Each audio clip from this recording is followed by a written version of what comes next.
The rain hammered against the floor, toe-sailing windows of the 60-story skyscraper as Victoria Montgomery clutched her swollen belly, 8 months pregnant and trembling in the marble lobby of Sterling Heights Corporation. The multi-billion-dollar empire she'd built from nothing, though no one in this building knew it. Her husband of 3 years, Daniel Montgomery, stood 15 feet away in his crisp executive suit, his hand possessively wrapped around his mistress Jennifer's waist as he gestured sharply toward the security guards. Victoria had arrived unannounced, soaked from the downpour, her designer maternity dress clinging to her frame, hoping to surprise Daniel with the ultrasound photos tucked in her purse, the ones revealing they were having twins. Instead, she watched in disbelief as the man who'd promised her forever, the man whose child grew inside her, pointed directly at her with cold, unfamiliar eyes, and commanded the unformed guards to remove this homeless woman from his workplace.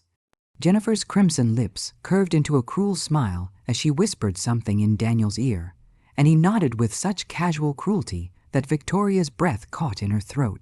The security team, her own employees, though they didn't recognize their actual CEO behind her exhausted appearance and rain-soaked hair, advanced toward her with apologetic but determined expressions. Victoria's mind raced through 3 years of careful deception, of hiding her true identity to test if Daniel loved her for herself rather than her fortune, of the shell companies and trusts that kept her name separate from Sterling Heights public records, of every sacrifice she'd made to protect her heart from gold diggers after her first disastrous marriage. Now, as the guard's hands reached for her arms and Daniel turned away without a second glance, as Jennifer's laughter echoed through the lobby and the storm outside intensified, Victoria felt something shift inside her. Not the babies, but something harder, colder, more dangerous.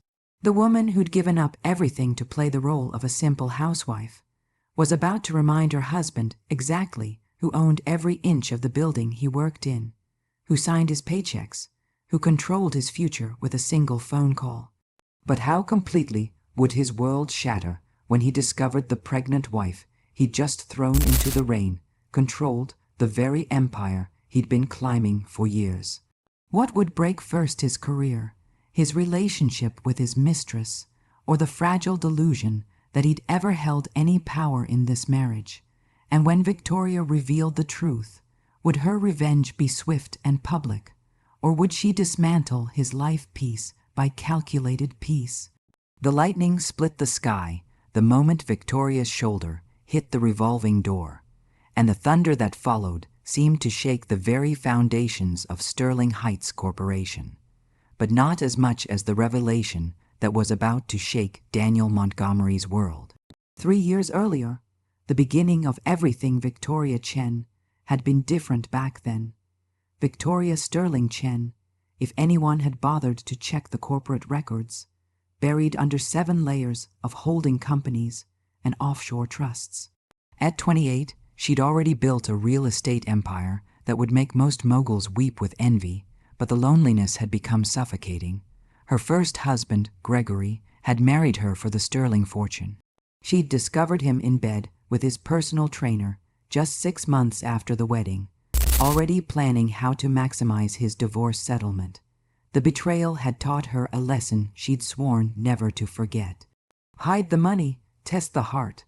So when she met Daniel Montgomery at a charity art auction, not one of her own company's events, but a small community fundraiser where she'd volunteered anonymously, she'd introduced herself simply as Victoria Chen, an independent art consultant.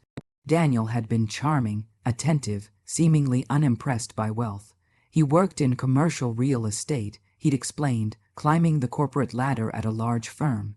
He had ambition but not greed, dreams but not delusions. Or so she'd thought. Their courtship had been a fairy tale. Coffee dates at corner cafes, walks through Central Park, movie nights in her modest apartment, the one she kept separate from her penthouse for exactly this purpose.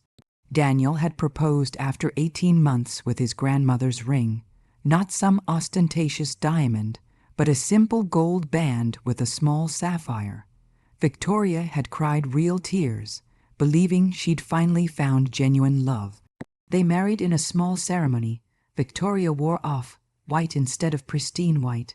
She'd been married before, after all, though she'd kept that detail vague. Daniel's family welcomed her warmly. His mother called her the daughter I always wanted.